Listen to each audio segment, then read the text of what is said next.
Muy buenas tardes en esta nueva entrega de Teatro Crítico. Una entrega de Teatro Crítico en la que vamos a hablar nuevamente pues, de algo que nos gusta mucho, que es el cine. Si no recuerdo mal, pues Íñigo ha estado conmigo un par de veces, esta quizás sea la tercera, hablando del tema. Luis también. Hemos compartido otro programa y bueno, y seguiremos compartiendo más porque, como les digo, es algo que nos gusta mucho a los tres que estamos ahora ante ustedes. Bueno, supongo que somos perfectamente conocidos de ustedes porque ya hemos participado en esos teatros críticos que he mencionado y en otros de otros temas, pero aún con todo, para recordar, y por si hay algún oyente o vidente que nos esté viendo por primera vez, les diré que Íñigo Ongay es profesor de filosofía en el colegio inglés. Bueno, siempre me lío, no sé si es inglés o americano de Bilbao. Norteamericano, ¿no? Norteamericano, bueno, americano se llama. Americano, ¿no? De Vizcaya, y profesor de la Universidad de Deusto, de filosofía, en ambas instituciones.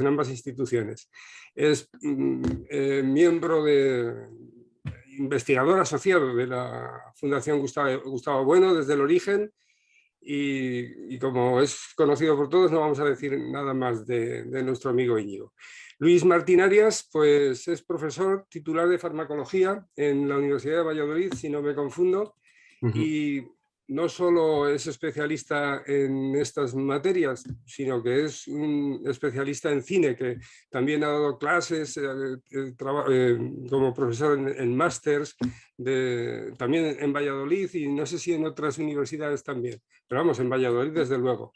Y autor de muchos trabajos sobre cine, libros, igual que Íñigo Ongay, no he dicho antes que también tiene muchísimas publicaciones en el Catoblepas, el Basilisco.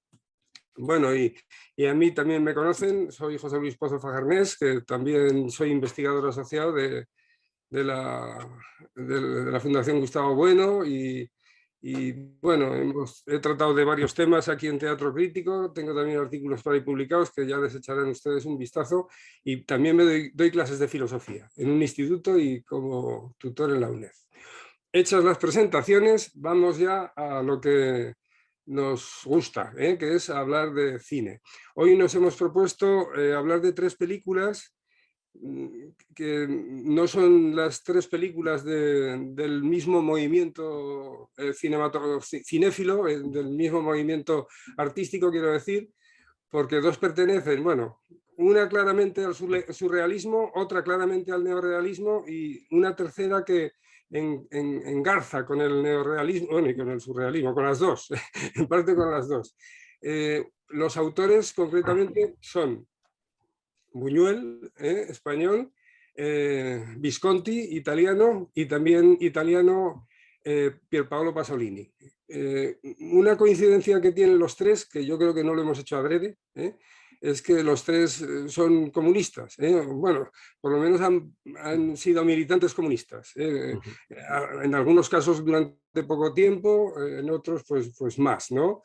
Pero vamos, yo creo que esto ha sido una casualidad, porque fue elegir las películas y fuimos uno detrás de otro y no nos pusimos de acuerdo. Bueno, pues se trata de hablar de estas tres películas, de los tres autores y de los movimientos en los cuales los vamos a encasillar, por así decir. Se me ocurre que como hay un orden cronológico en las películas que vamos a hablar, que son Un perro andaluz, Obsesión y Salo, o los 120 días de Sodoma, pues yo creo que es mejor coger este hilo temporal, y vamos a empezar por la más antigua, que es del año 29-30, la de Buñuel, luego pasamos a Obsesión, que ya es del 42-43, y luego hablamos de Salo, que es la última película de Pasolini, que muere en el 75, supongo que será el 72 o 73, o bueno, por ahí. O sea que vamos a coger... ¿Es el año de su muerte? El 75, pues. Bien, pues entonces, dicho esto, pues ya como el que va a hablar de Buñuel y de la película Un perro andaluz es Luis Martín, le cedo la palabra. Tuya es. Muchas gracias. Pues nada, vamos a entrar en materia, que creo que no tenemos tampoco mucho tiempo. A mí me interesa Un perro andaluz como obra de arte sustantivo. Esto es lo primero que quería poner sobre la mesa, partiendo de la base que la sustantividad, en mi opinión, y creo que esto es bastante compartido, ¿no?, se predica de las obras en concreto, de las películas, y no de la categoría cine. Por tanto, es muy importante esto que estamos haciendo hoy aquí, que es ir a películas. Entonces, vamos a hablar de estas películas, no de la categoría cine como tal. En este sentido, yo creo que lo primero que hay que hacer es desbordar el contexto histórico-técnico. Creo que esto es una frase de Íñigo, creo recordar, de que hay que desbordar el plano sociológico de las películas y no reducirlas a su inmanencia técnico-categorial. Más o menos, ¿no? Creo que en esto estaremos de acuerdo, ¿no? Es decir, sin perjuicio de que estos planos, tal y como los denominó Bueno, autogórico, literal y biográfico, sean útiles y necesarios de analizar, pero resultan insuficientes. Hay que ir más allá, desbordando estos planos contextuales, que son muy importantes, históricos, técnicos, sociológicos y demás, y desbordando también el plano biográfico, en este caso concreto de Buñuel. Aunque ya digo que es necesario pasar por ahí. Y como dice Bueno en su análisis del soneto Suelta mi manso, hay que pasar por ahí. Entonces yo voy a empezar pasando por ahí. Y con la intención de desbordar el plano autobiográfico, biográfico de Buñuel, que está presente en la película, señalarlo, ¿no? Con la intención, claro, de segregar o disociar en lo posible ese sujeto operatorio que es el autor, que es el director de cine, que no puede separarse de la obra, por supuesto, pero quizás puede desbordarse o incluso segregarse, ¿no? Y voy a referirme a un autor español, un teórico de cine español, Jesús González Requena, importantísimo, que le ocurre como es catedrático en la Universidad Complutense de Madrid y le ocurre como a tantos brillantes profesores, pensadores, intelectuales españoles que escriben español y por tanto pues en España no se le cita. Se le cita antes a autores extranjeros, esto es una cosa que ya conocemos muy bien, se le ha ninguneado incluso claramente en la Universidad Española y tiene casi más proyección en algunas universidades francesas o de Hispanoamérica que aquí, ¿no? Pero es un autor muy importante y tiene un artículo donde señala una conexión con la biografía de Buñuel a propósito del título, claro que se ha dado muchas vueltas. ¿Quién es el perro andaluz?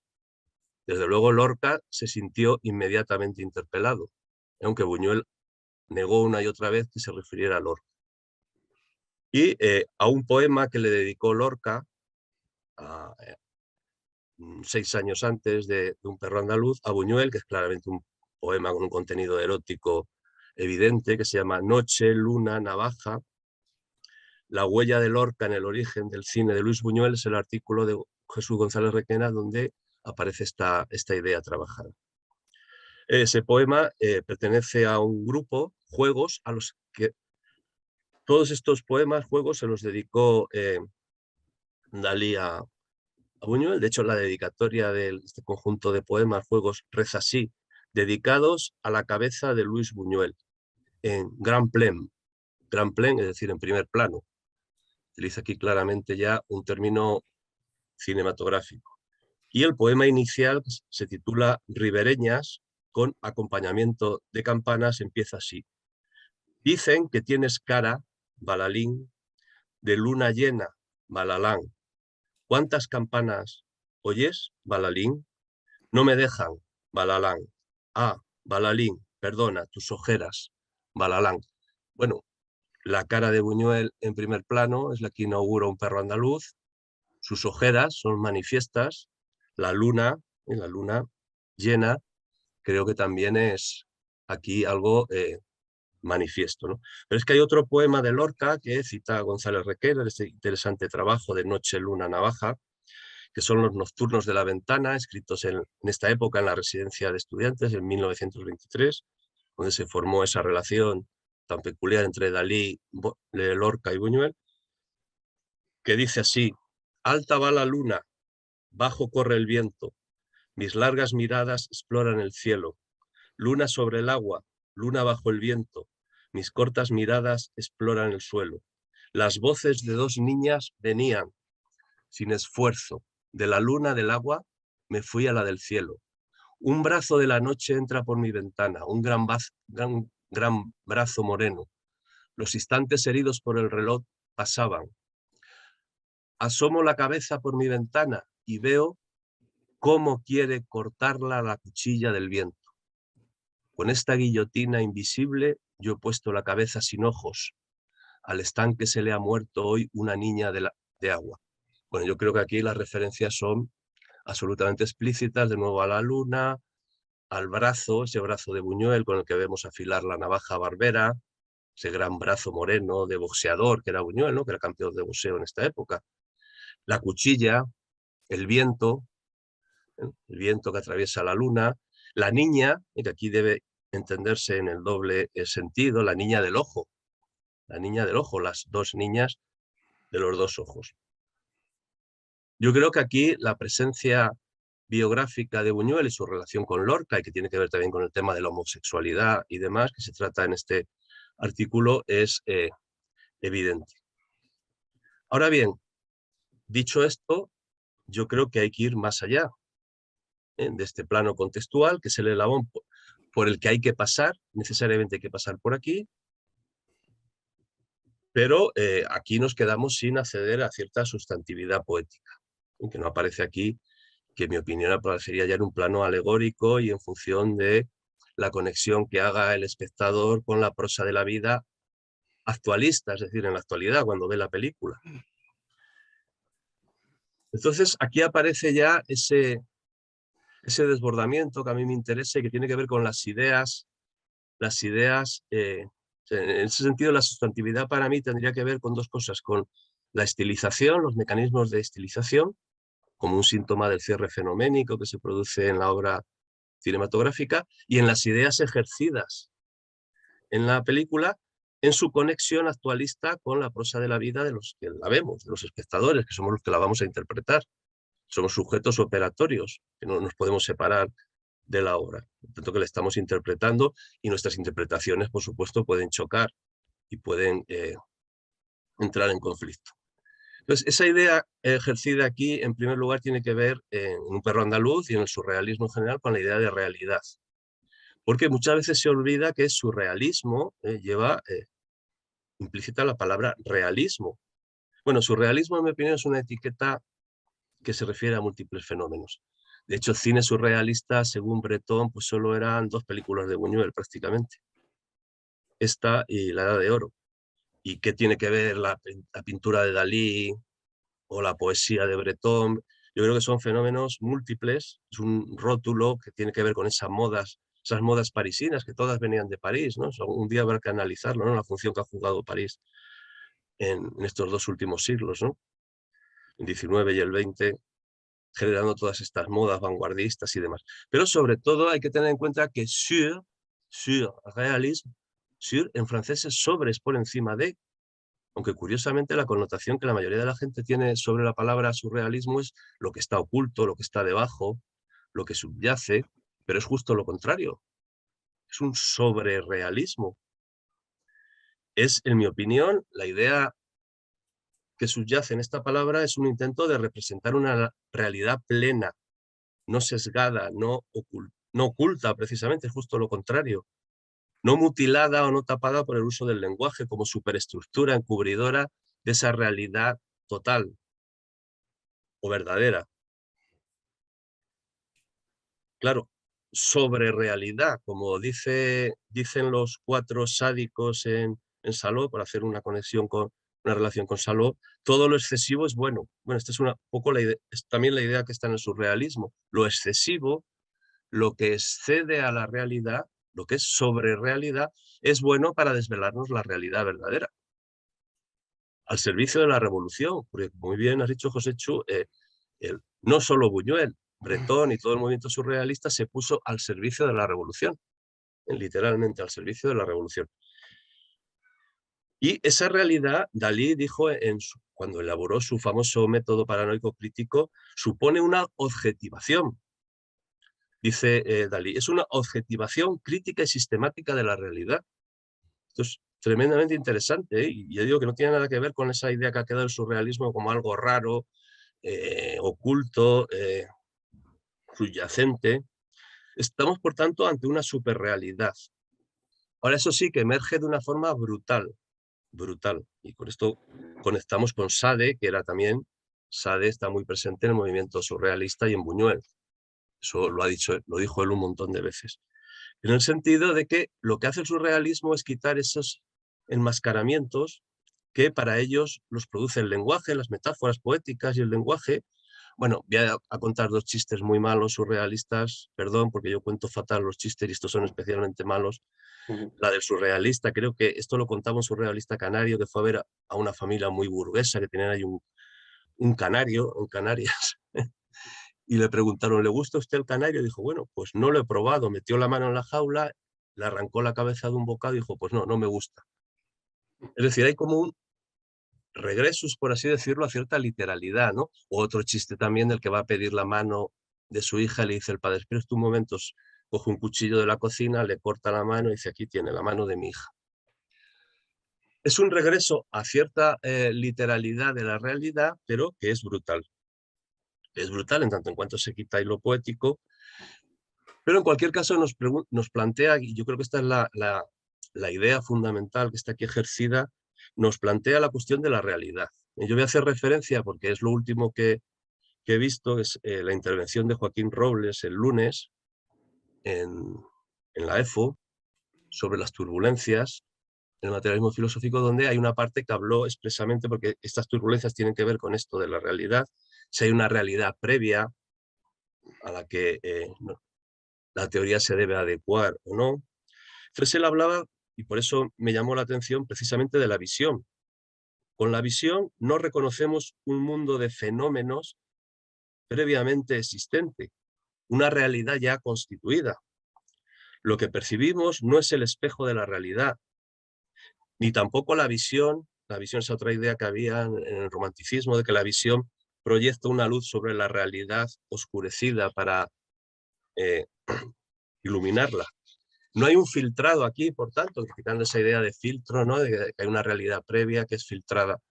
La realidad fenoménica es una construcción, es lo que me interesa a mí ahora. Es un constructo que apela a los referenciales físicos en el eje semántico y a los términos, que son términos en realidad, los referenciales en el eje sintáctico, que no pueden disociarse de esas operaciones, que en este caso son las que tienen que ver con la visión.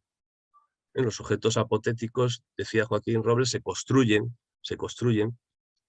y por tanto aquí interviene el hiperrealismo como una alternativa al idealismo y al realismo. La idea de hiperrealismo. Tanto que la realidad es un constructo y no hay un sustrato independiente del sujeto operatorio.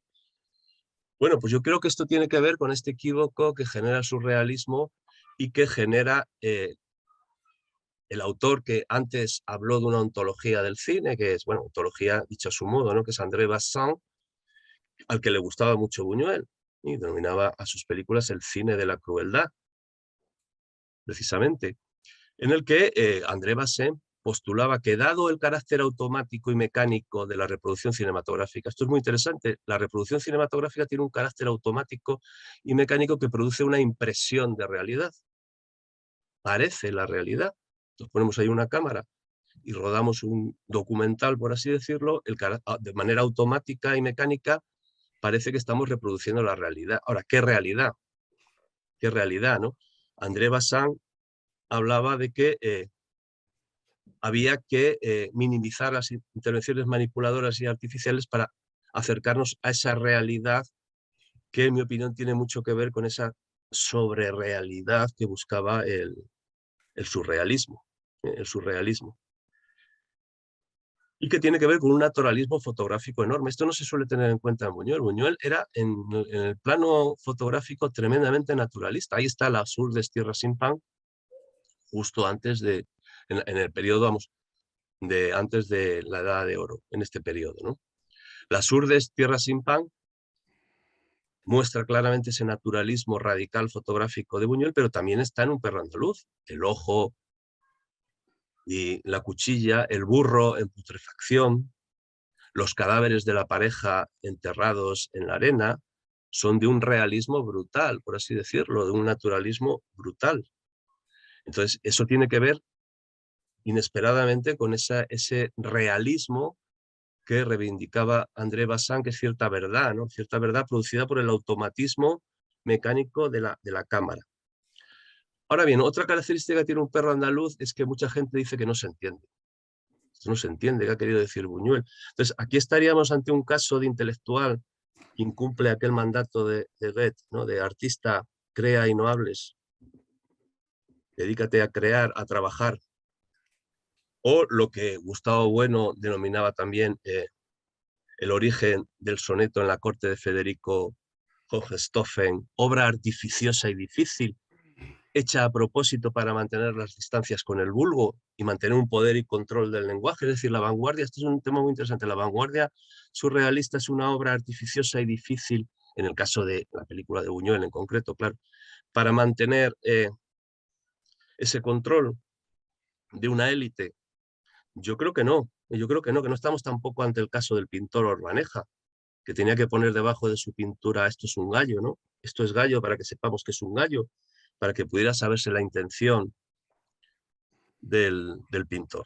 Yo creo que no. Yo creo que no, porque si pensamos detenidamente un perro andaluz es tremendamente simple en su estructura.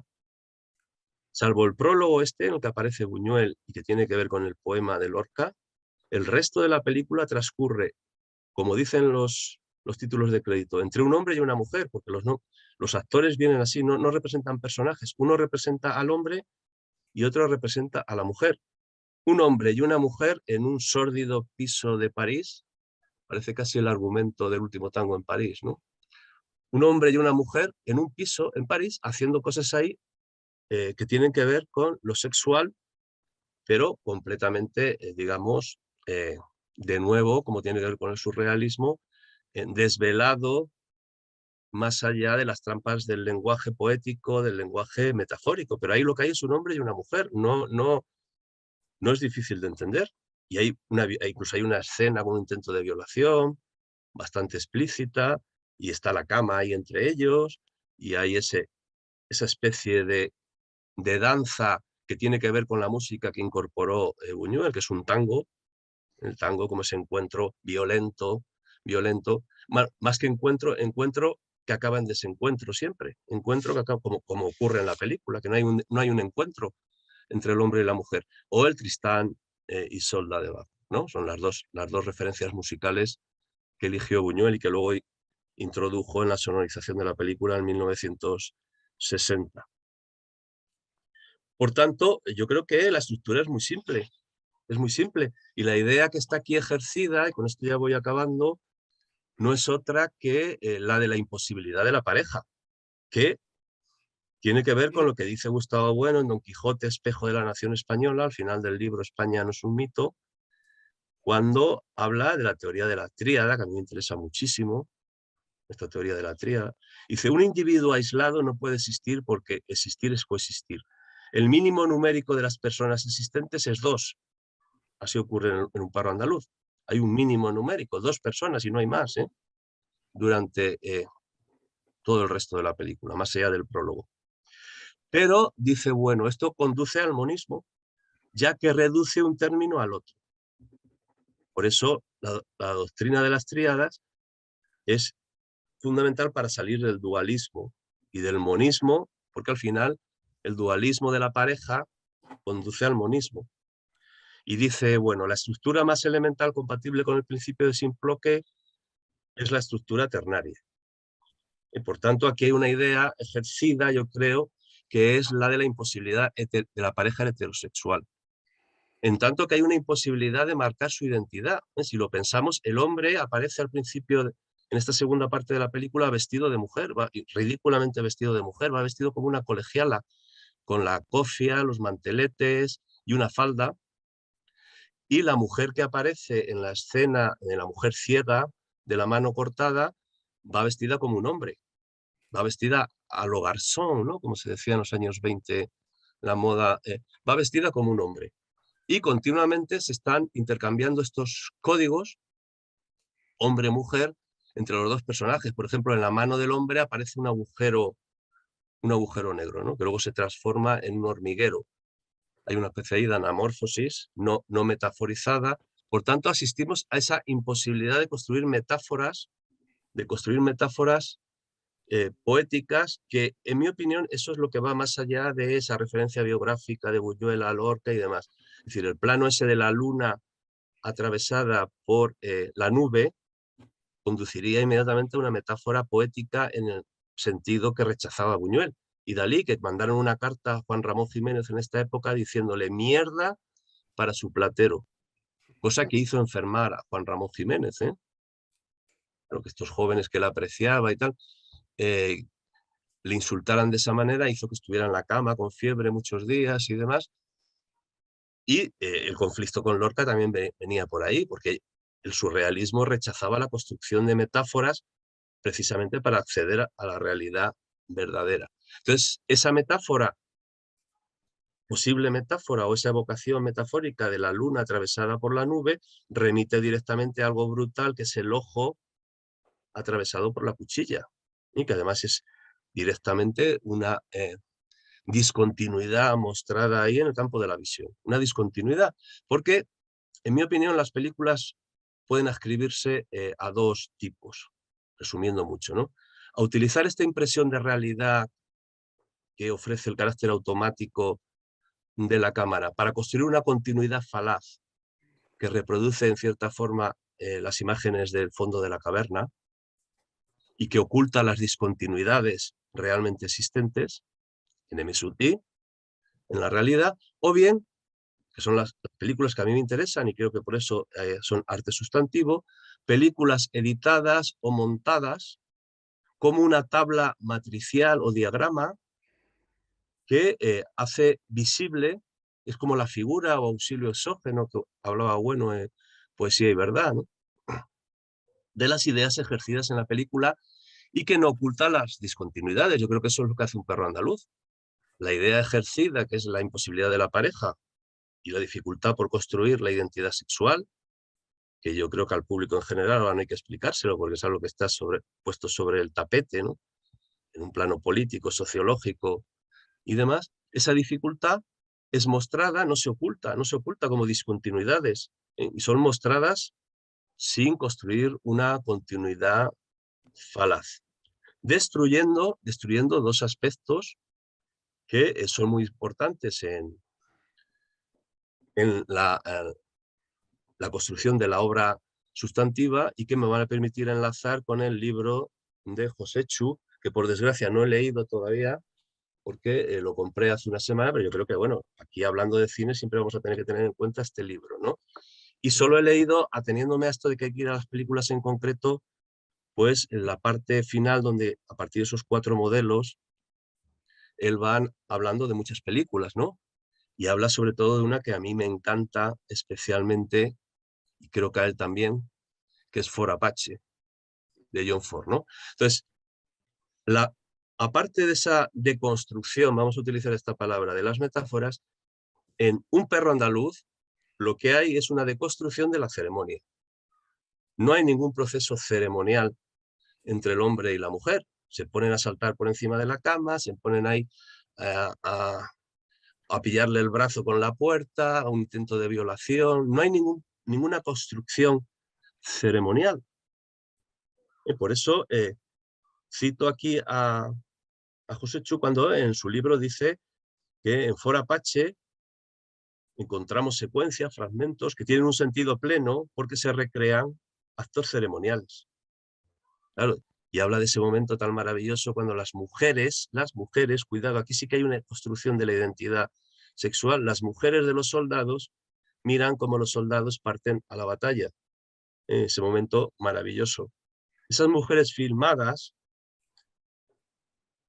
hacen que, y los hombres que van ahí, se articule en esa ceremonia de los soldados que se van al combate y demás, que en otras secuencias al contrario, cuando vuelven los soldados, ¿no? Y las mujeres miran a ver si falta alguno de ellos, esa ceremonia permite articular ese ese problema, esa discontinuidad de la identidad sexual. Pero en cualquier caso, tanto en Un perro andaluz como en For, que para mí, en For Apache, para mí son obras de arte sustantivo, aquí lo interesante es lo que dice Joséchu, ¿no? Que en cuanto permiten conectar con sucesos cercanos a los espectadores. Claro, es que si eso no conecta con la prosa de tu vida, en la prosa de tu vida, no quiere decir que nosotros hayamos sido mujeres ni soldados que se van a la guerra, ni tampoco que hayamos estado atrapados en un sórdido piso de París con una pareja. No quiere decir eso, quiere decir que hay experiencias en nuestra vida que conocemos muy bien y que al margen de saber si ahí está el poema de Lorca o no está, que bueno, no digo que no sea interesante y necesario y que amplíe nuestro conocimiento de la película, al margen de eso, nos permiten conectar en un plano alegórico y esas ideas ejercidas en la película, para bien o para mal, con la prosa de nuestra propia vida. Yo aquí ya me callo. Muy bien, Luis. Bueno, pues vamos a hablar de obsesión ahora. Voy a tratar de hablar un poco menos, porque solo nos queda una hora. A ver si yo digo... Luego, cuando hablemos cada uno de nuestras respectivas películas, podemos comentar algunos aspectos de lo que ha señalado Luis en su admirable... Claro, eso digo, a ver si nos da tiempo a tener luego eso, un choque de ideas, un debate, una charlilla a tres bandas. Bueno, pues desde luego que ahora estamos hablando de películas y lo que ha dicho Luis lo suscribo, ¿verdad? En el libro, por ejemplo, que nos ha mostrado, cuando se trata de hablar del cine en general, pues entonces sí que hay que hablar del cine como tecnología, hay que hablar de muchas cosas, pues del cine como categoría, pero desde luego que cuando estamos hablando de las películas, pues estamos hablando desde otra perspectiva muy diferente, y también lo ha dicho muy bien Luis, quizá estemos hablando, o seguro, de películas que realmente son arte sustantivo, ¿verdad? Porque tienen pues ideas que los distintos intérpretes pues entonces las ven desde una perspectiva, desde otras, dan que hablar, dan que escribir. Estamos en el caso de tres películas que por supuesto sucede eso, y así lo expresó Bueno, ¿no? Tiene que ser el que ve la película, el que le da la categoría o la calidad, por así decir, mejor dicho, de arte sustantivo a una obra, en este caso cinematográfica, ¿verdad?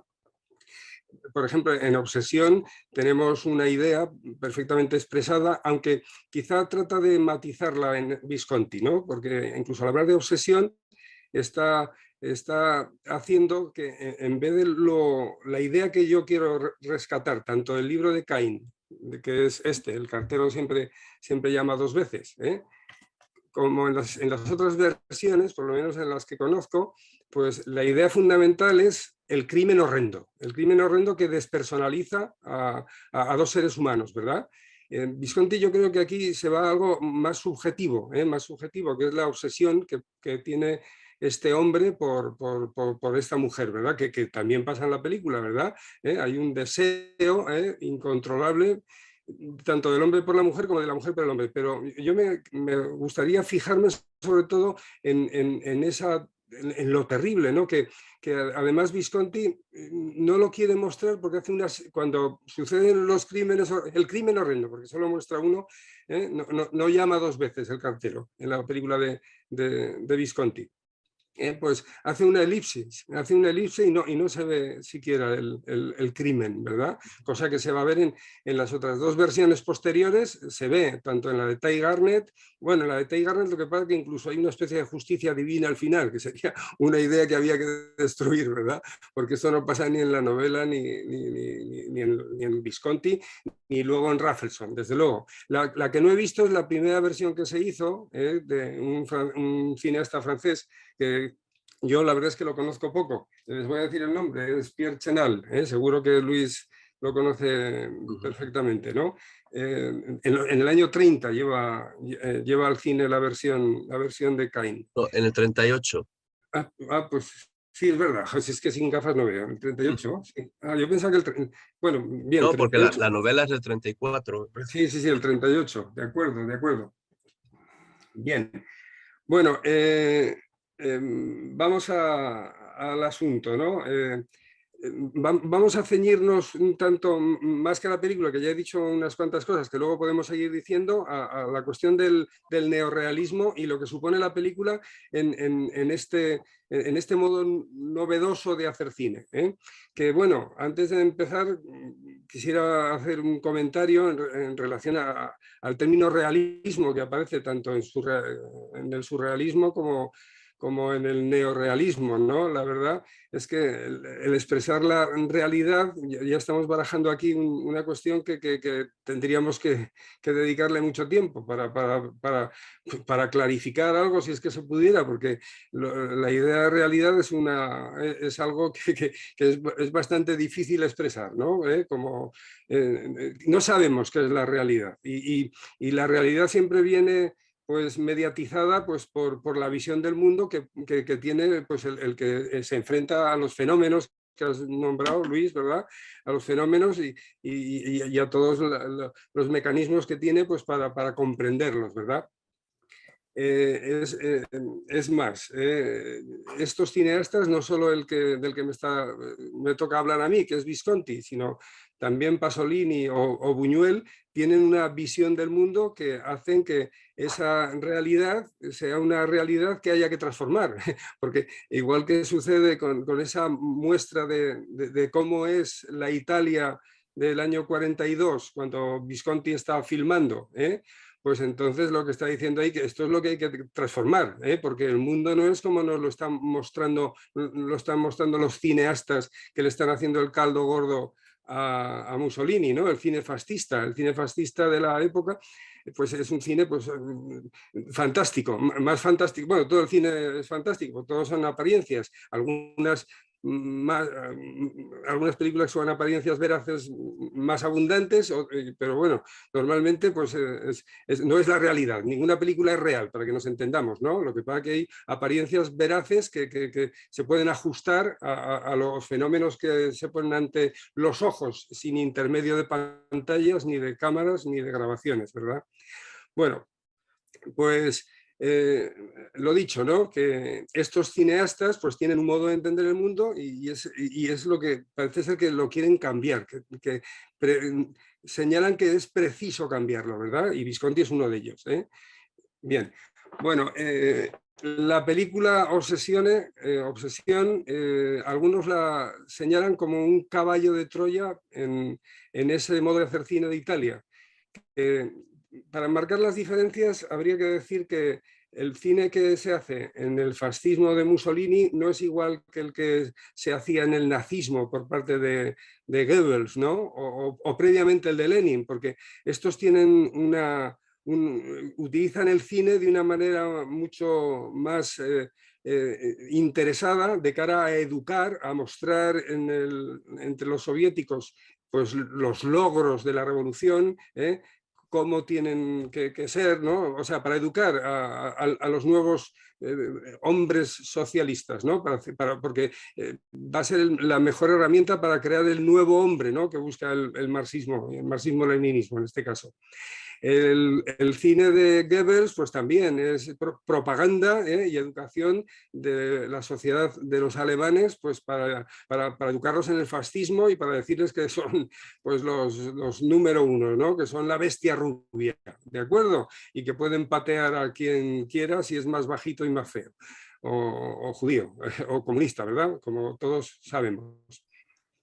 El cine de Mussolini, sin embargo, no Mussolini no le da tanta relevancia ya considera suficiente, ¿no? La maquinaria social del fascismo, ¿no? y cómo se introduce en la sociedad. El cine para Mussolini es más bien un divertimento, aunque desde luego que es ideológico, porque todas las películas que se hacen no dejan de mostrar pues señores de la alta sociedad que llaman por teléfono en famosos teléfonos blancos, ¿no? A ese cine fascista se le llamaba el cine de los teléfonos blancos, ¿no? Bueno, pues iba a decir Pasolini, cuando Visconti hace esta película, influenciado pues por, vamos a decirlo así rápidamente, para no incidir, ¿no? Él acaba de estar trabajando con Carnet, bueno, con Carnet tiene una relación importante, pero sobre todo ha estado trabajando con el hijo del pintor, con Renoir, ¿no? Con Renoir. Y entonces ese realismo del cine, realismo entre comillas, ¿verdad? Del cine de Renoir, acompañado pues también de, como es un hombre, es un intelectual, vamos a llamarle así, si nos lo permiten los oyentes, ¿no? Es un hombre muy culto, ¿no? Muy leído, pues conoce también el esteticismo inglés y también, pues desde luego que también el llamado realismo soviético, ¿verdad? Ha visto las películas de Eisenstein, de Pudovkin, ¿eh? Entonces, todo eso le influye a este señor, a Visconti, y nos hace una película que no tiene nada que ver con el cine italiano que se estaba viendo.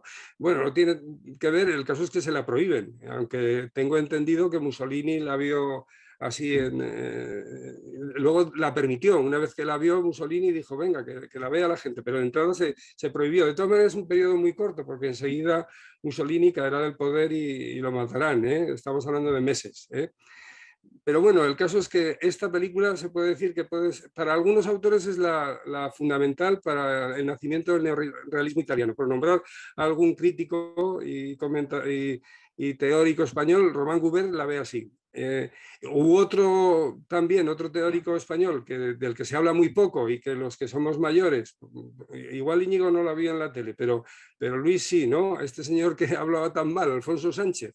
Alfonso Sánchez tiene una visión un tanto distinta a la de Gubern, pero luego si da tiempo luego la comento. Bueno, es más, Alfonso Sánchez no solo habla de esta película como el origen del neorrealismo, sino que también menciona otras películas como por ejemplo el Bambini si guardano, o sea, los niños nos miran, 4 paseos por las nubes, la primera de Sica, por cierto, la otra de Blasetti. Incluso también introduce una película, creo que es en este caso Alfonso Sánchez, que es de los encargos que le hacían a Rossellini la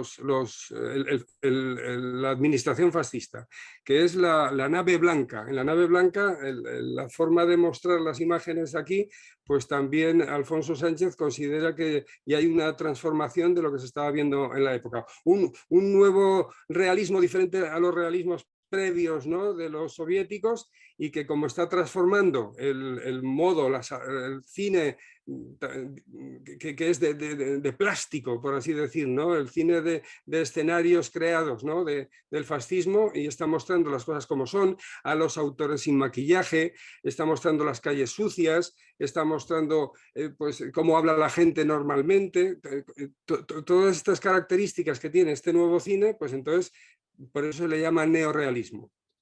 Bueno, Román Gubern desde luego que nos va a decir que el neorrealismo va a ir transformándose, y sobre todo los 3 autores que ya los hemos mencionado, ¿no?, Rossellini, De Sica y por supuesto que Visconti, pues seguirán haciendo películas pues neorrealistas e influirán en los cineastas posteriores, que bueno, no merece la pena que mencionemos ninguno, ¿eh?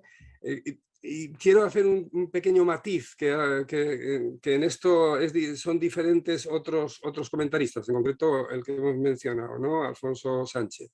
Para Alfonso Sánchez, el origen del neorrealismo estaría en estas películas que hemos mencionado, pero luego en películas como la de Sica, Ladrón de bicicletas, desde luego de Roma, Ciudad Abierta, de Rossellini, y esta sería la cumbre del neorrealismo italiano. Pero esta cumbre sería la segunda década, el segundo lustro de los años 40, porque en los años 50 considera que estos desarrollos del neorrealismo pues, harían que ya no se pudiera hablar de neorrealismo. Concretamente señala una película que hace De Sica junto a su guionista habitual, Sabatini, ¿verdad?, que tratan de volver a ese origen, porque las películas que están haciendo autores pues como Castellani, Comencini y tal, pues que se ha desvirtuado, por así decir, ¿no? Y es como si se hubiera vuelto otra vez a formalizar los modos de hacer cine. Entonces se trata de volver a esa originalidad. La película es El techo. Y entonces esto a Alfonso Sánchez le parece que es cuando se trata de volver al origen es que ya se ha jorobado todo, ¿eh? Es que ya hay una transformación y ya no podemos hablar del cine de todos estos autores que he mencionado como neorrealismo, que ya es otra cosa, ¿de acuerdo? Que ya es otra cosa. Pero bueno, como les digo, hay muchos autores que han hablado de neorrealismo. Yo he querido mencionar a estos dos españoles, ¿no? Por hacer un poco de patria. Y Goubert, desde luego, que no está de acuerdo con Alfonso Sánchez. Goubert está con que el neorrealismo se va ampliando, y va creciendo, pues, durante toda la década de los 50, desde luego.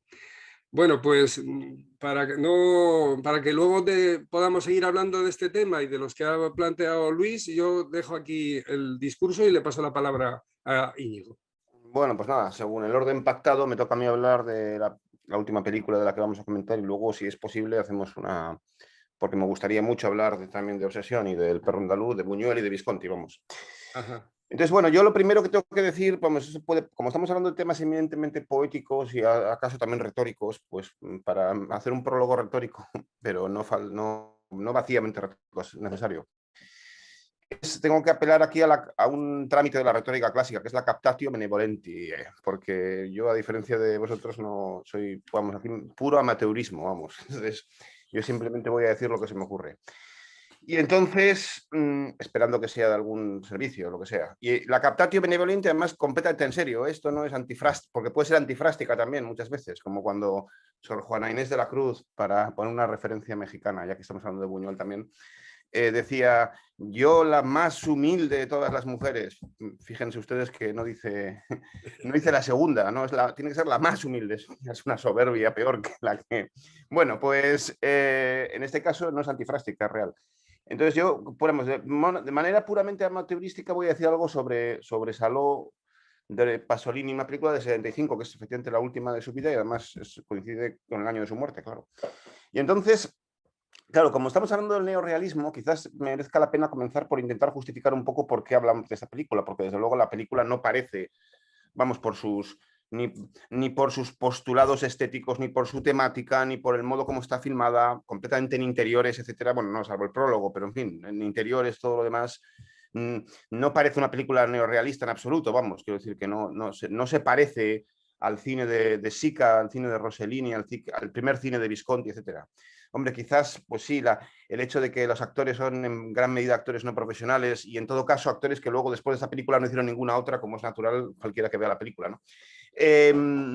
Bueno, podría ser, pero en general no, pues no parece que sea una propuesta marcada dentro de lo que se suele entender desde el punto de vista de la historia del arte cinematográfico como movimiento neorrealista. Y entonces, ¿cómo justificar esto? Bueno, pues por una sencilla razón, porque sencillamente estos grandes movimientos cinematográficos o artísticos en general, también los aplicables a las artes visuales o a las artes literarias o arquitectónicas o musicales, pues tampoco son esencias megáricas, sino que están sujetas a una evolución, a una transformación, a fases y a capas distintas, etc.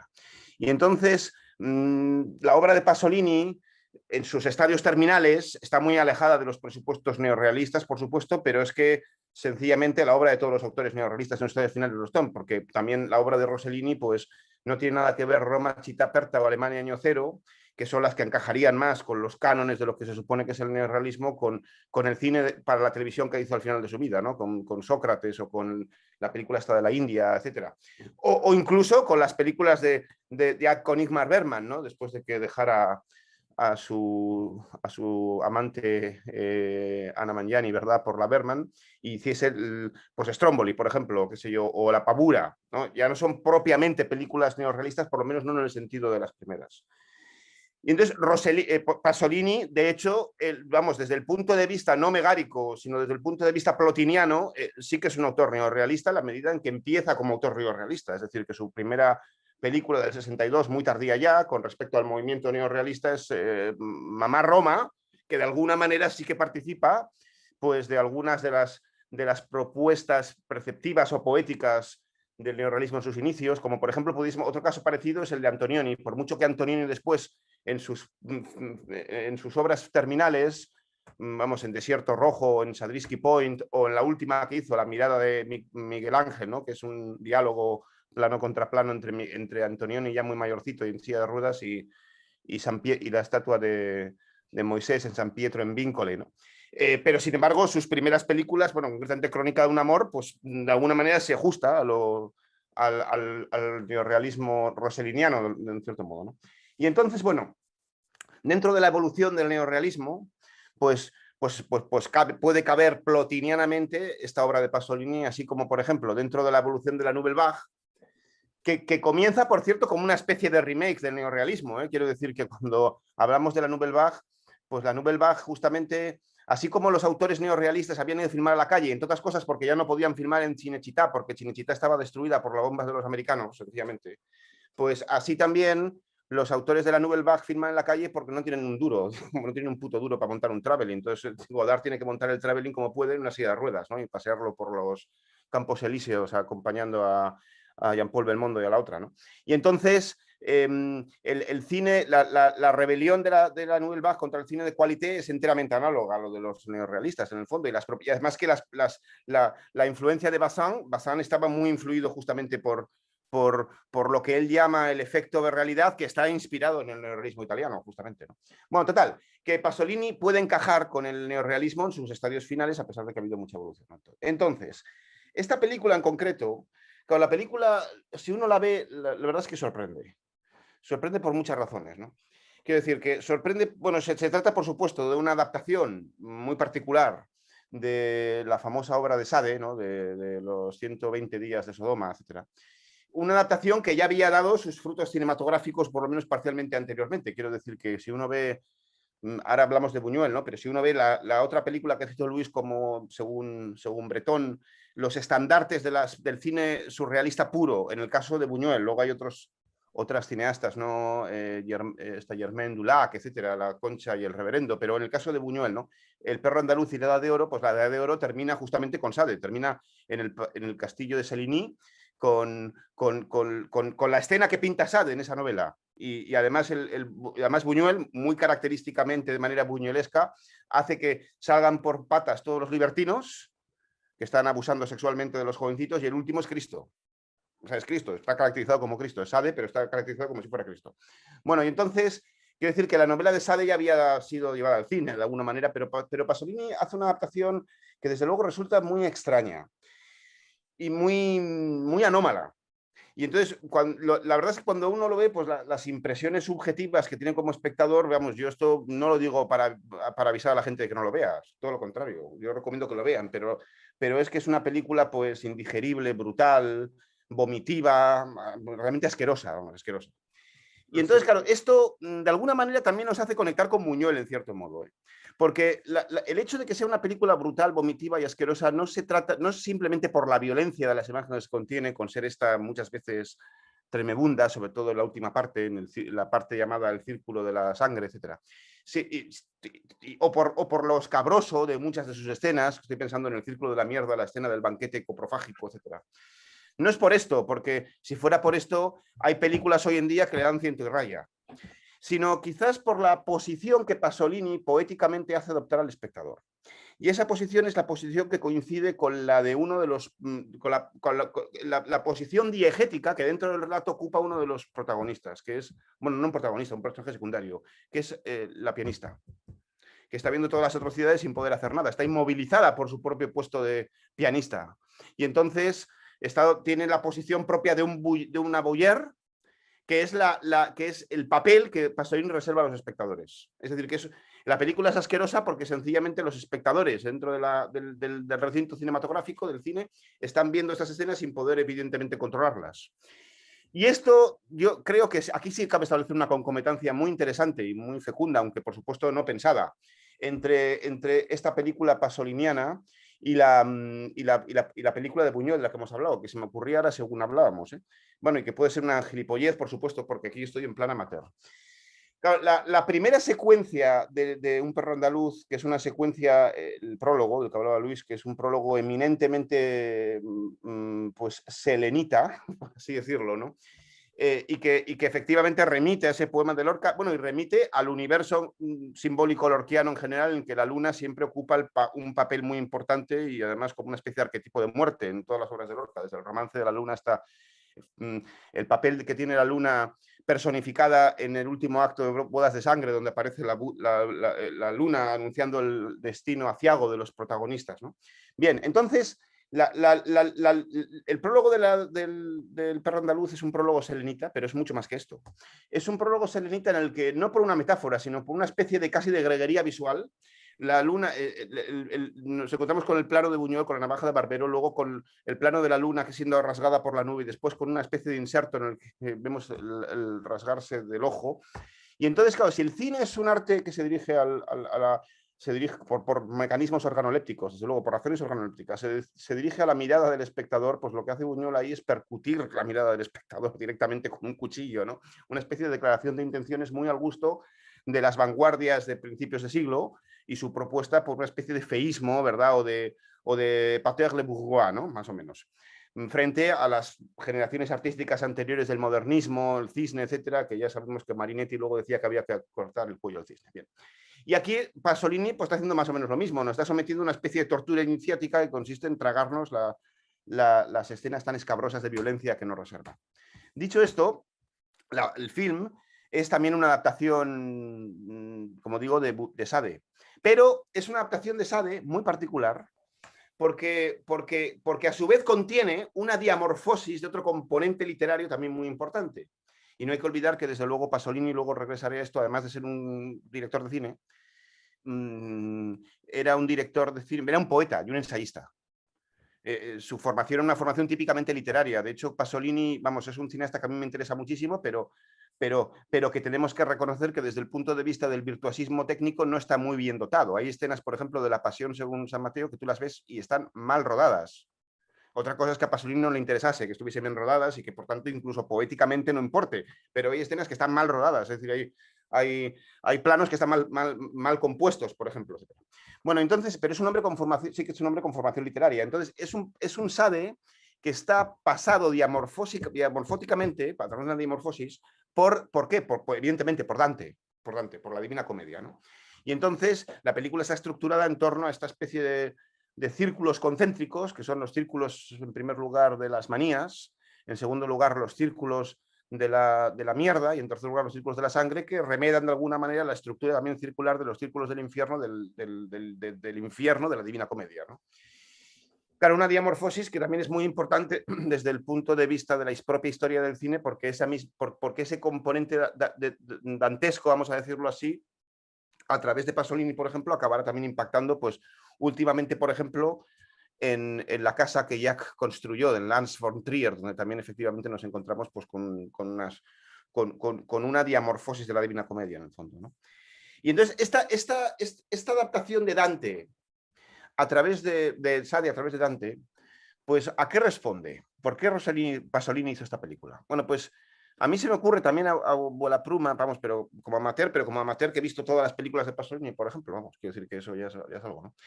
Pues se me ocurre pensar que, claro, Pasolini era un individuo que era un poeta, como digo yo, un ensayista, y que tiene una filosofía en sentido lato. Una filosofía completamente desorganizada, incontrolada, realmente muy confusa, extraordinariamente maniquea, y que no corresponde a la filosofía de un comunista marxista, porque pues, sencillamente no lo era. Era un comunista muy curioso, un comunista con simpatías por el cristianismo también, además entendido desde el cristianismo más tradicional que cabe imaginar, y que había rodado películas de carácter eminentemente crístico, además de gusto del Vaticano, como es La Pasión según Mateo, pero también, bueno, esta que voy a decir ahora no era del gusto del Vaticano, pero en fin, es bastante crística también, que es Teorema.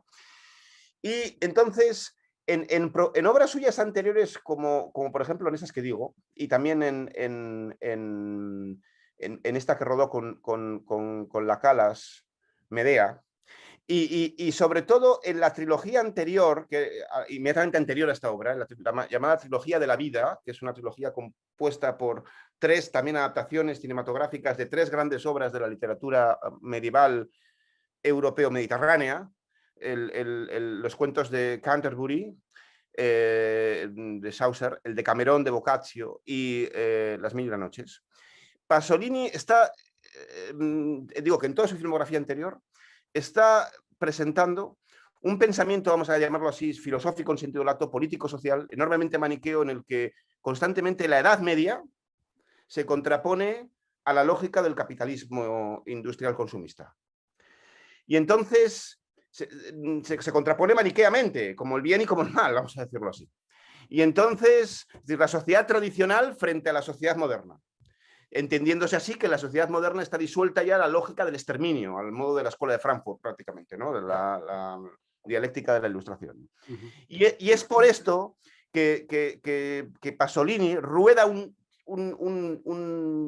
sade pasado por Dante, por el infierno de Dante, que engañosamente se sitúa desde el punto de vista de su plot, de su trama, en la República Social Italiana, es decir, en la República de Salò, esa especie de estado satelizado ya completamente por los nazis en los últimos estertores del fascismo italiano, una vez los aliados habían entrado en Italia con todo este proceso que nos cuenta también muy cinematográficamente Rossellini en Paisano.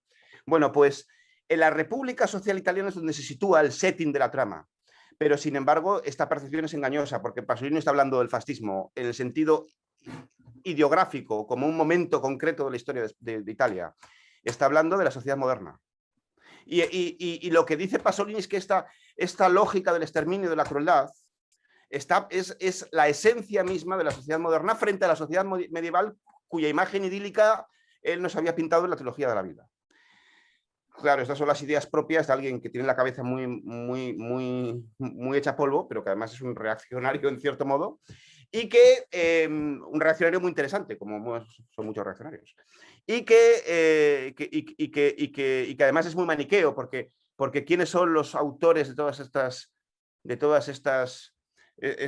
este sadismo, ¿no? Pues las fuerzas vivas, es el banquero, el obispo, no sé quién, y entonces pues yo creo que efectivamente este es el sentido de las ideas, que pueden tener las ideas ejercitadas en esta última obra pasoliniana, que además iba a ser la primera de una nueva trilogía, porque tal y como la concibe Pasolini, la obra de Salò, los 120 días de Sodoma, pues iba a ser la primera de una trilogía de películas compuesta, al parecer también, por otras dos, y la trilogía iba a llamarse Trilogía de la Muerte, a diferencia de la Trilogía de la Vida. Lo que pasa que la trilogía de la muerte no pudo rodarse pues por la muerte del propio Pasolini, ¿no? Que en la playa de Ostia le sorprendió después antes del estreno de Salò, precisamente, no la había visto nada. Bueno, pues nada, son ideas así que se me ocurren decir y tal, ¿no? Muy bien, estupendo. Bueno, pues hacemos una segunda ronda y ahora ya hablamos de todo, ¿eh? Luis, puedes seguir hablando de Buñuel, del surrealismo o de Visconti, de lo que quieras. Venga, tuya es la palabra. Bueno, un poco de todo. En relación con lo que has dicho de Obsesión, bueno, esto habría que investigarlo a fondo, pero hubo ahí un interesante conflicto entre Benito Mussolini y su hijo, Vittorio Mussolini. Al que no le gustó la película fue a Vittorio, que le intentó prohibir, pero Benito Mussolini se la hizo proyectar y dijo que le parecía bien y sí que se autorizó su proyección. En Vittorio Mussolini, por cierto, que está muy ligado al cine y que trabajó mucho como productor con Fellini, con Antonioni, con Rossellini, que luego se casó con una argentina, vivió en Argentina y murió ya en los años 70 y trabajó con Al Roat y tiene un papel en el cine muy curioso, Vittorio Mussolini. Pero yo sobre todo lo que me gustaría aquí resaltar un poco, también a raíz de lo que ha dicho Íñigo, pero tiene que ver también con Obsesión, es que al fin y al cabo el sujeto operatorio que es Pasolini o Buñuel o Visconti está haciendo operaciones, y que esas operaciones tienen que ver con esa construcción de fenómenos que no por ser fenómenos de una realidad editada, montada, por tanto un artificio que se construye, como muy bien sabemos, mediante el montaje, con todos esos fragmentos, con todos esos procedimientos técnicos que suponen el cine, no por eso dejan de ser fenómenos. Entonces yo aquí lo que percibo en las tres películas de una forma diferente, no sé qué os parece la idea, es una discontinuidad que al fin y al cabo es mostrar una verdad, porque para mí el arte lo que tiene que hacer es mostrar unas ciertas verdades, ¿no? Y las discontinuidades son verdades. Una discontinuidad entre cierta animalidad o cierta biología, digamos. Y en ese sentido te quería preguntar, Josécho, con una frase para mí enigmática que tienes en tu libro, en la página 395, cuando dices, me parece muy interesante, pero como no sé si lo he entendido bien, para que la sustantividad esté justificada es pertinente regresar hasta el eje radial. Bueno, yo creo que Buñuel y Pasolini regresan, y en cierta forma Visconti también, a esa... claro, no podemos sacar aquí el mito de la naturaleza, ¿no? A ese referencial biológico que en cierta forma no se puede operar tanto que fenómeno, no se puede operar sobre él y construir una relación, y no digamos una esencia, mucho menos, en tanto, no se puede operar sobre él porque hay una discontinuidad absoluta con algo que tiene que ver con, digamos, en el cine, en la película de Pasolini, eso te lo quería plantear a ti, Íñigo, incluso con lo pitagórico, con lo numérico, está el número 4. Tú has hablado de los 3 círculos, pero es que hay un antiinferno, Sí, son sí. 4. Los sádicos son 4. El director, el juez, el obispo y no me acuerdo cuál es el cuarto. Director, juez, obispo y banquero, no sé si es banquero o... No, aristócrata. El duque. Aristócrata, perdón, aristócrata, Aristócrata. presidente, que no se sabe muy bien qué es eso de presidente. 120 días, bueno, todo esto del 4 está ya en SADE, claro, por supuesto. 120 días son 4 meses. Si vemos las víctimas son 9, pero inmediatamente matan a uno en cada grupo, a un hombre y una mujer, para que se queden en 8. Y lo dicen así, quedan 8, 4 más 4. Y si vamos viendo la recurrencia del número 4 en la película, que ya está en SADE, por cierto, es el número de la bestia en SADE, bueno, eso habría que verlo despacio, ¿no? Están ahí presentes, pero como está presente también un teoricismo, yo aquí utilicé el término teoricismo, la película tiene bibliografía.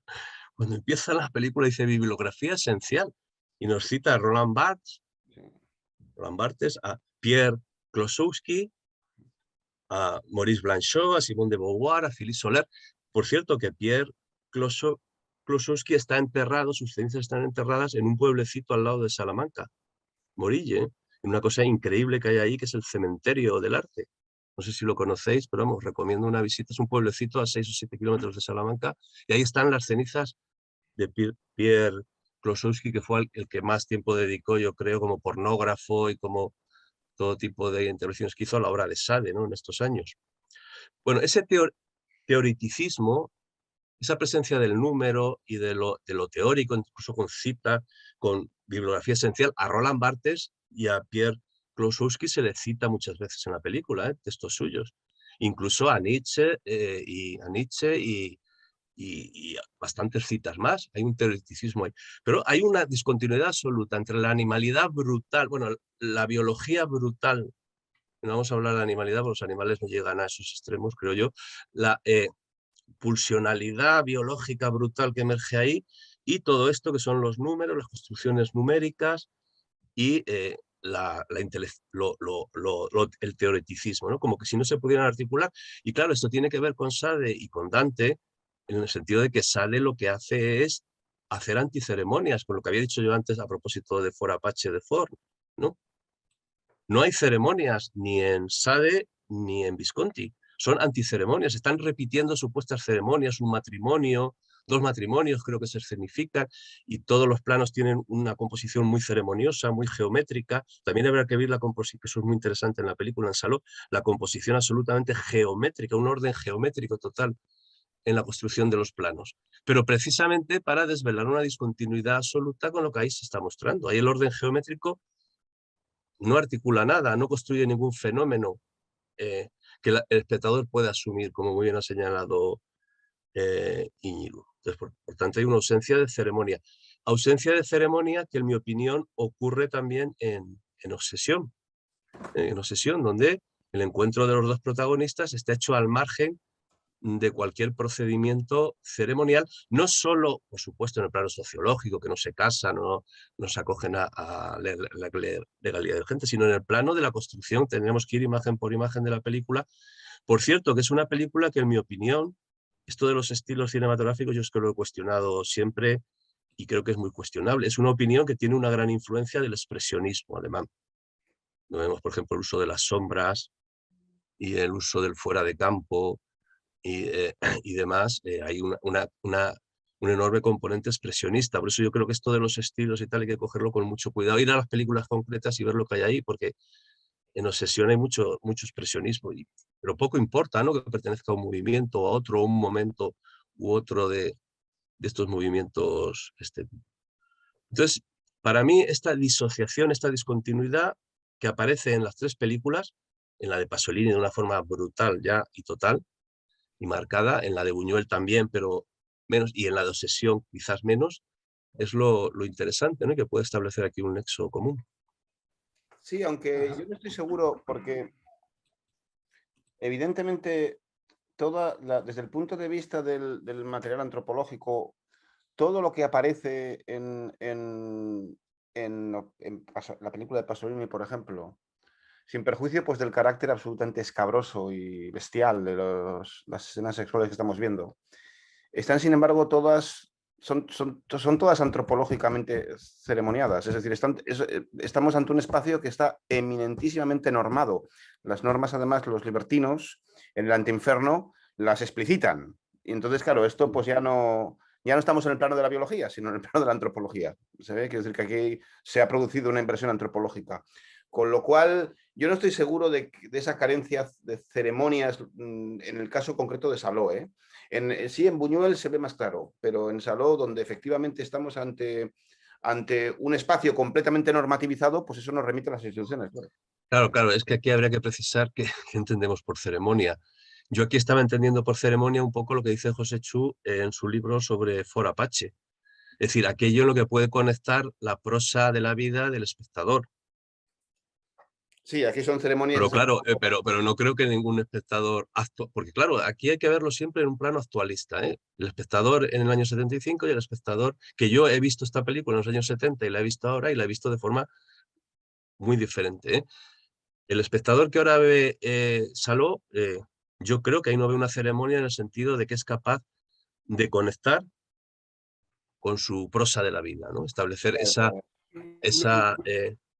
¿No crees, Luis, que el hecho de las narradoras, en parte, cuando están escuchando, ahí podríamos decir que sí se están dando ceremonias continuadas, ¿no? La ceremonia del cuento, y Claro. escuchan los otros, sí, ahí sí que podríamos hablar de ceremonia. Antropológicamente, por supuesto. Ajá, Otra cosa es que son ceremonias que no engarzan con la eso es. con la plataforma en la que está situado el espectador ahora, sí, y yo estoy de acuerdo con el actualismo, ahora y tampoco en el 75, ¿eh? Quiero decir que no, claro, por sí, supuesto. lo Pero escandaloso ahora que todo, sí, sí. Bueno, si me dejáis, antes has comentado, creo que eras tú, Íñigo, claro, sí, tú, que la señora del piano, ¿no? Que es la que está viendo constantemente, ¿no? Ante sus ojos lo que está sucediendo. Yo creo que en un momento determinado sí sale al centro y se pone a bailar con una. Sí, sí, Pero sí. vamos, es una cosa puntual, ¿eh? Es una cosa puntual. Desde luego, solo porque me has hecho dudar si sería ella, ¿no? que también me ha pasado como a Luis, que yo la vi hace muchos años la película y digo, este Íñigo que me va a volver a hacer ver esta película. Y bueno, no sé si te lo voy a perdonar. Bueno, había veces que me tapaba así un poco los ojos, sobre todo ya os podéis imaginar, ¿no? Cuando con el chocolate que parece ser que era chocolate con mermelada de naranja. He oído que así hicieron el eso se producto. cuenta, sí. Bueno, y por hacer algún comentario a alguna de las cosillas que habéis dicho, quería mencionar una película que no has nombrado de Pasolini, que es una de las que más aborrezco, podría decir.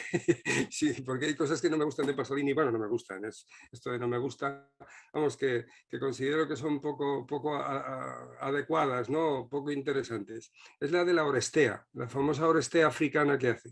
¿Eh? Ah, sí, sí. Ahí expresa también lo que has dicho perfectamente, ¿no? Porque yo creo que se no entiende lo que pasa con África. Ahí ver esa dicotomía que has señalado, ¿no? Está el colonialismo y África. Y hay un momento que sale Pasolini en la película que está hablando con unos negros en la universidad y hasta los negros, un negro le dice, pero no eres de África, si aquí somos, uno es de Zambeze, el otro de Nigeria y no tenemos nada que ver uno con otro. Y entonces se queda un poco parado Pasolini, pero no lo capta, no se da cuenta, él sigue con lo que quiere transmitir, que es que hay que salvaguardar a eso, las colonias, ¿no? Que hay que eliminar el colonialismo. Y una cuestión que está implícita en los discursos que habéis hecho y que yo no he introducido, pero que hay que introducir ahora. Yo creo que tanto el cine de Visconti como el cine de Pasolini, y el de Buñuel, desde luego, el de Buñuel y el de Visconti, sobre todo, es un cine en el que prima la subjetividad, en el surrealismo, desde luego, ¿no? Porque la película de Buñuel, como ha dicho muy bien Luis, pues es que son sueños, es que las interpretaciones que se pueden hacer de ellas, pero bueno, es que no es ni siquiera la interpretación que puede hacer Freud de un sueño, porque el sueño es lo que le está contando que ha soñado un señor, parece que sea un fenómeno concreto, ¿no? Aquí se los inventan los fenómenos para tratar de expresar otras cuestiones analógicamente, ¿verdad? O sea que se podrían hacer tantas interpretaciones que a mí se me va, ¿eh? Pero vamos, que es el triunfo, igual que pasa con Visconti, ¿eh? Cuando incide en la obsesión, en vez de incidir en la idea antes que he señalado, ¿no? del crimen horrendo, ¿no? En la despersonalización, en la deshumanización de los protagonistas, ¿eh? que esto se trata en el libro y y en las otras dos películas de forma muy sutil, ¿de acuerdo? Pero sin embargo me parece fundamental. Bueno, pues el incidir en la obsesión también es ir a la subjetividad pura y dura. Vamos, que yo veo en Visconti y en otros autores neorrealistas, o en Buñuel, pues el triunfo de Kant, el triunfo de un modo de entender, pues de entender pues, es el arte, porque esto es arte, de un modo subjetivo totalmente, ¿no? Y esto quizá enlazaría con la frase que has leído que he estado tratando de buscarla para ver en qué contexto la había dicho, porque lo más contrario a la subjetividad es cuando el hombre hace cosas con la naturaleza, ¿verdad? Pero vamos, que la pregunta que me has hecho tengo que volverlo a leer y hablaremos de ella. A ver qué, porque está en el contexto de un análisis no etológico, creo que de la película de Forapache, ¿no? Y entonces ahí Sí, sí. creo que la meto ahí como si la metes a presión, ¿verdad? La frase. Y tengo que mirarlo, ya hablaremos fuera of the record con más Muy bien, tiempo, ¿vale? estupendo. Bien, bueno, Quería decir esto. una cosa sobre eso que ha dicho José, hecho en parte y en parte también para comentar vamos, para comentar un aspecto de un perro andaluz que según hablaba Luis, estaba yo pensando en él, y es el siguiente. Claro, evidentemente sí, el cine surrealista, sea esto lo que es, porque evidentemente todo esto del surrealismo, como todos los movimientos, tienen sí mucho de moda sociológica en el mercado del arte y en este caso en el mercado del arte cinematográfico.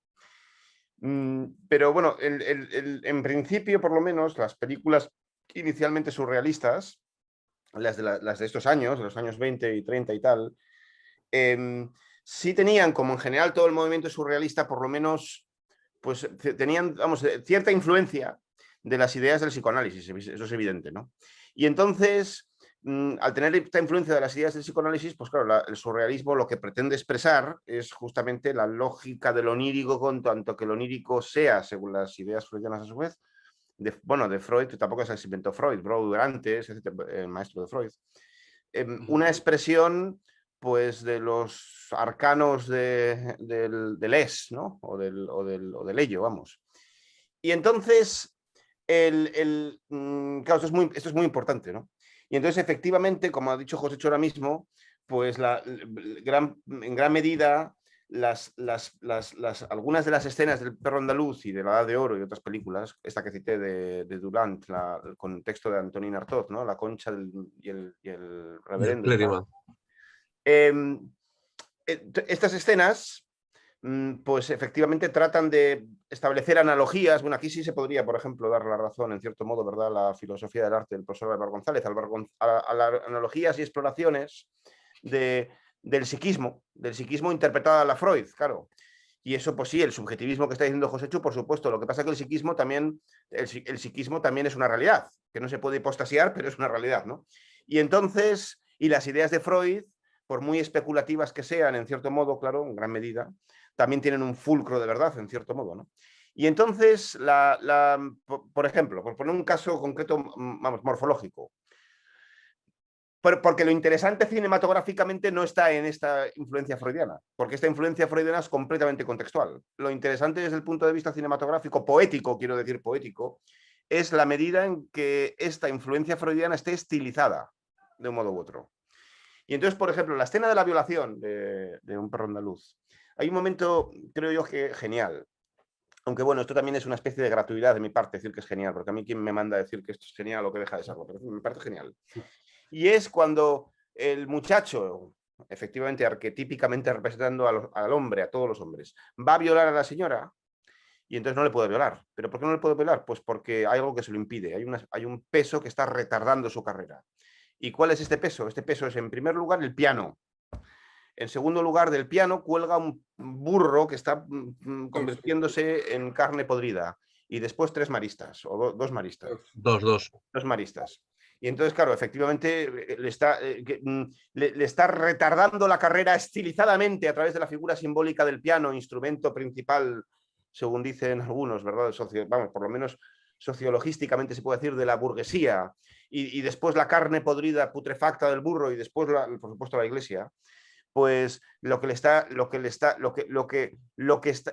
conteniendo a la fuerza incontenible del es el superyo, de alguna manera, ¿no? Representado por estas especies como decir, de objetivaciones del superyo o de epifanías del superyo.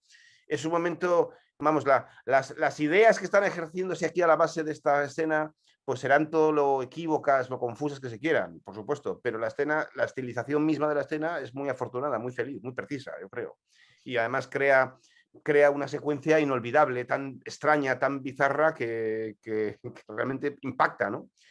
Y entonces yo creo que esto es una forma muy, muy fructífera de analizar la poética del cine en la medida en que las películas puedan convertirse, o lo sean, en arte sustantivo. Y otra manera en la que también el sujeto queda de alguna manera segregado, de alguna manera, por lo menos parcialmente segregado, no enteramente segregado, pero parcialmente segregado, por supuesto, disociado de las obras cinematográficas, es estableciendo, como se establece en general en todas las artes, los lazos de conexión. Hoy en día esto se llama intertextualidad, pero en fin, en el materialismo filosófico contamos con una palabra que es la diamorfosis, en la medida en que, como nada viene de la nada, hay unos componentes morfológicos artísticos que acaban encastrados en otros componentes, ¿verdad? Como podemos ser, por ejemplo, las columnatas, los 3 órdenes de las columnas griegas clásicas, por ejemplo, acaban también encastradas en columnas a su vez barrocas o renacentistas o lo que sea, ¿no? Bueno, pues esto se hace en todas las artes, ¿no? Y entonces, pues estas películas, Un perro andaluz y la poética que ellas mantienen, y también la de Oro y demás, pues desde el punto de vista de la historia del cine, pues también han abierto caminos en cierto modo fértiles, porque vemos el cine actual más o menos, y hay directores especialmente interesantes, etcétera, como puedan ser los de David Lynch, por ejemplo, etcétera, que beben de alguna manera de esta, o David Cronenberg incluso, de esta vertiente buñueliana, por lo menos en la etapa inicial. Así como, por ejemplo, Buñuel luego la etapa francesa, pues qué sé yo, para hablar otra diamorfosis, ¿no? La etapa mexicana, quiero decir, si uno ve una película como El ángel exterminador, que no oculta, ¿verdad?, en la composición de algunos de sus planos, una influencia del programa iconográfico prácticamente de Géricault, de la barca de la Medusa, ¿no? Ese cuadro que está en el Louvre, que representa un naufragio frente a las costas de Mauritania, pues así está. Quiero decir que efectivamente una película como un perro, como El ángel exterminador, que además originalmente, como he sabido, se iba a llamar precisamente para ser más gricotiana todavía, Los náufragos de la calle Providencia, ¿verdad?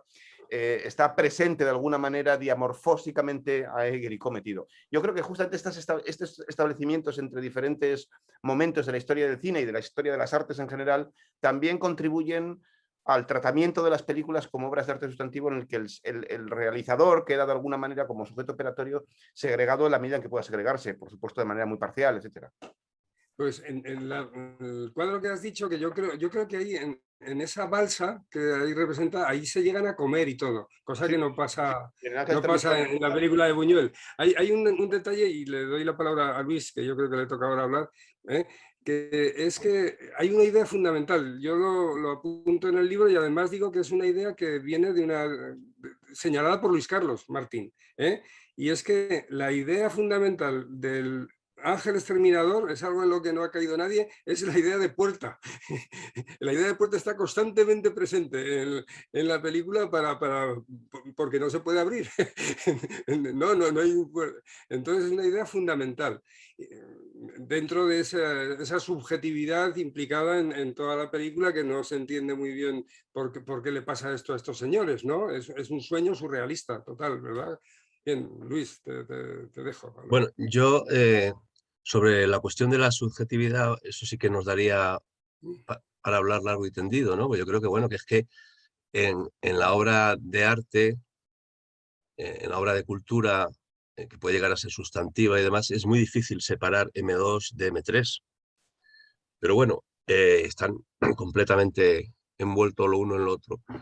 Pero volviendo a lo que decía Íñigo, yo creo que aquí de nuevo insistiría en que la discontinuidad fundamental que existe es, por así decirlo, entre el mito de la cultura, y en ese mito de la cultura Pasolini pone a la aristocracia, al clero, al político y al juez, y Buñuel pone a los maristas, al piano como ejemplo del arte burgués y demás, ¿no?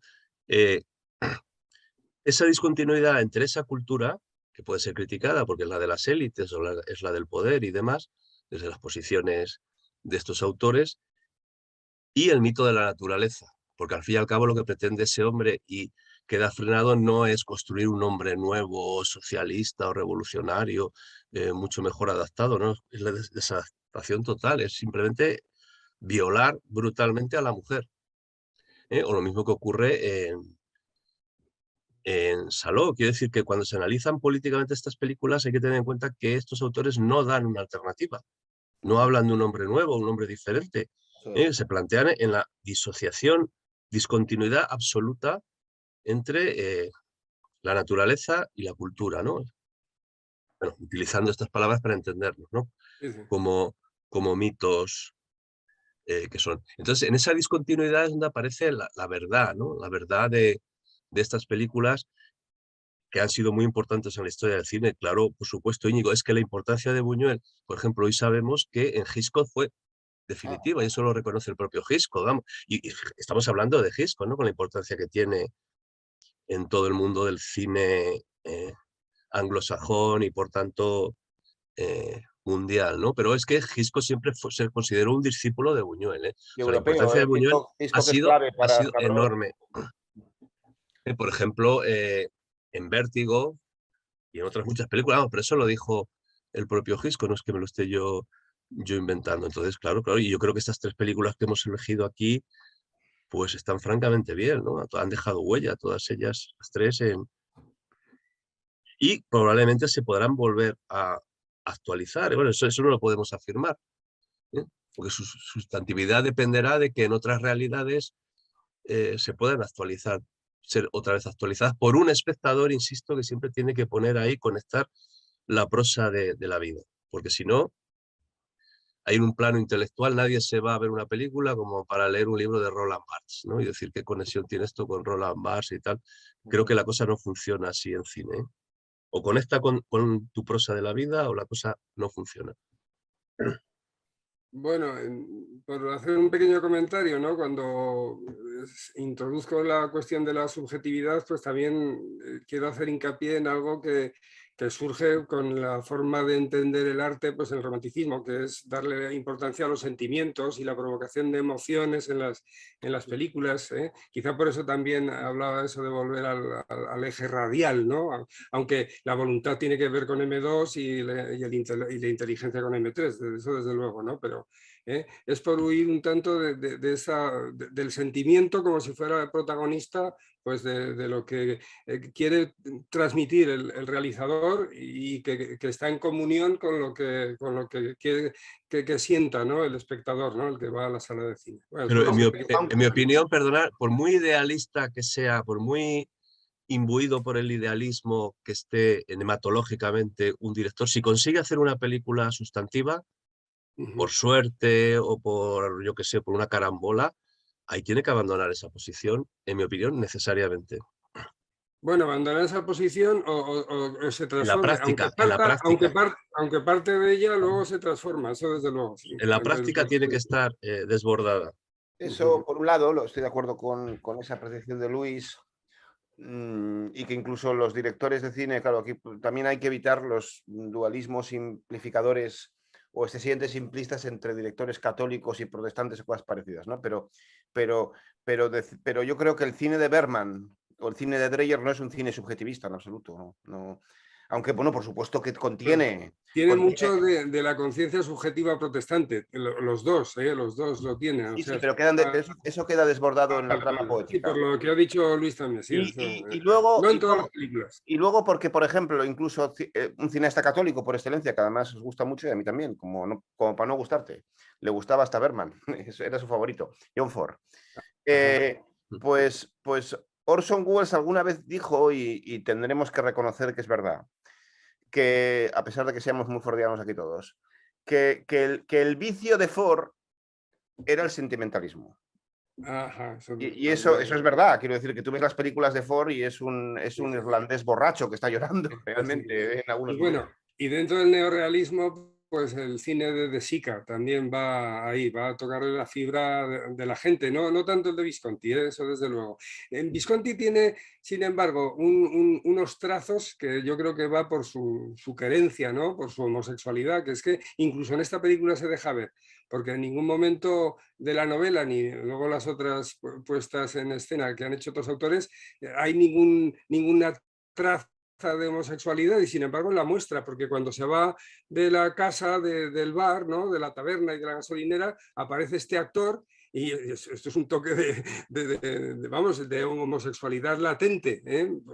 Igual que pasara en Confidencias con Burt Lancaster, ¿verdad? O con el protagonista de Muerte en Venecia, ¿verdad? Que nunca es explícita, no es explícita la homosexualidad, pero está cada vez más patente, ¿no? Lo que en Visconti ahí está de una forma latente y tienes que interpretarlo, ¿verdad? Sin embargo, lo hace presente, ¿eh?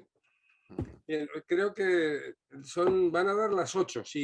Igual si nos deja algún minutillo para decir y acabar a las 8:05, para que terminéis un poco, ¿no? Para que terminemos. Un par de frases, Luis, un par de frases, Íñigo, y luego ya me despido. Yo lo dejo aquí caer porque esto daría para hablar mucho, porque tiene que ver con las 3 películas y que tú ahora lo has sacado a colación, José Chu. No olvidemos que los sádicos son siempre hombres. Que el que coge la navaja barbera es un hombre, sí. Un perro andaluz. Que las mujeres, las cortesanas y la pianista están ahí, pero en la posición en la que están. De cortesanas y muy interesante por cosas que se han dicho aquí.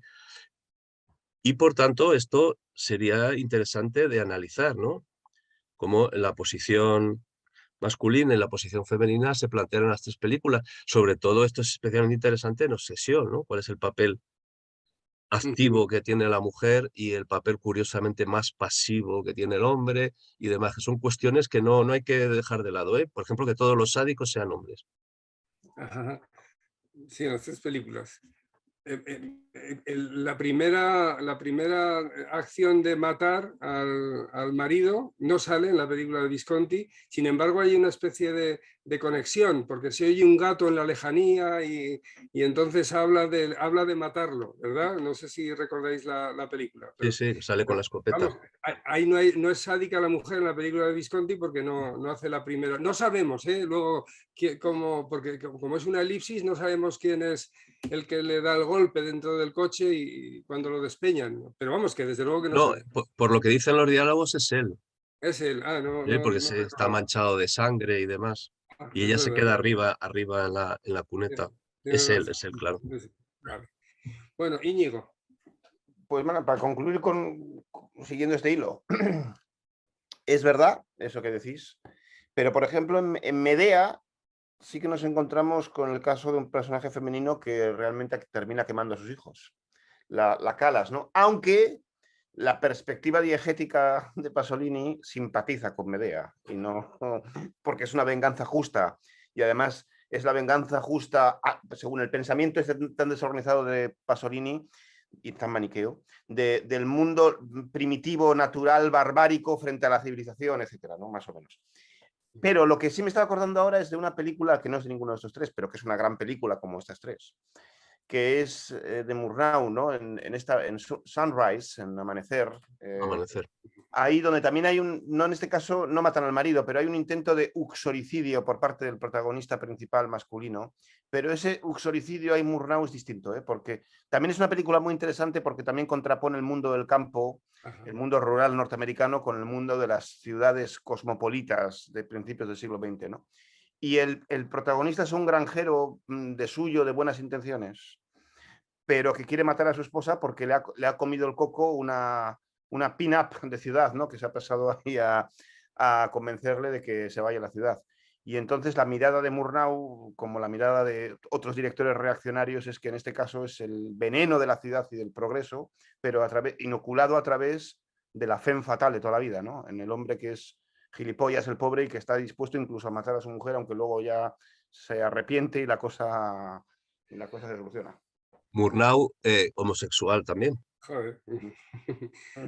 Antes has comentado que von Trier hace también un viaje al infierno de Dante, ¿verdad? Y que Lars von Trier a mí es una de las películas que más me gustan de Lars von Trier, esta de Matt Dillon, magnífica, ahí acompañado siempre por Ovidio, ¿no? Desde el primer momento dice, ¿esto qué me están contando? Sí, es Ovidio, ¿verdad? Y el final es fantástico, ¿verdad? De la película. Y bueno, por decir una anécdota, que Von Trier, que yo creo que es una de las películas más normales que tiene, por lo menos así la recuerdo, también es una Medea, una Medea. Igual es de las primeras películas que hace. Bueno, primero hizo una serie de una cosa así, de un hospital que está encima de un cementerio horrible, una serie horrible, horrible. Bueno, igual, luego también está la Medea del director este mexicano, que nunca me acuerdo cómo se llama, que hace unas películas terribles. El que hizo el castillo de... Bueno, no me acuerdo cómo se llama este director. Castillo de la Pureza. Castillo de la Pureza, ¿cómo se llama? Arturo Ripstein. Arturo Ripstein. Sí, tiene una Medea también que terrible, terrible. Arturo bueno, pues eso. Fue ayudante de dirección de Luis Buñuel en El perro andaluz. Así es. Ajá. Bueno, pues yo creo que ya hemos llegado al final. Ha sido un lujo tener estos dos amigos. Bueno, perdón, no en El perro andaluz, quería decir en la película que hemos hablado antes. El ángel exterminador. El perro andaluz tendría que ser muy viejo, eso es lo que estaba pensando. El ángel exterminador, sí. El ángel exterminador es de los 60, ¿no? Será del año 60 más o menos. Sí, el año 60, bueno, pues, sí. Lo dicho, que un placer tener a estos dos amigos con los que compartimos el gusto por el cine. Íñigo siempre dice que es un novato, pero yo también. Aquí el que más a decir, desde luego, que es Luis, que un maestro y que hay mucho que aprender de cine, desde luego. Ojalá tuviera más tiempo para seguir viendo películas y leyendo cosas. Bueno, pues lo dicho, un placer, muchas gracias por estar aquí y hasta la próxima, hasta que volvamos a juntarnos o en el cuadrito este que estamos ahora o en algún evento así materialmente. Hasta pronto. Muy bien, amigos. Un saludo. Hasta luego. Venga.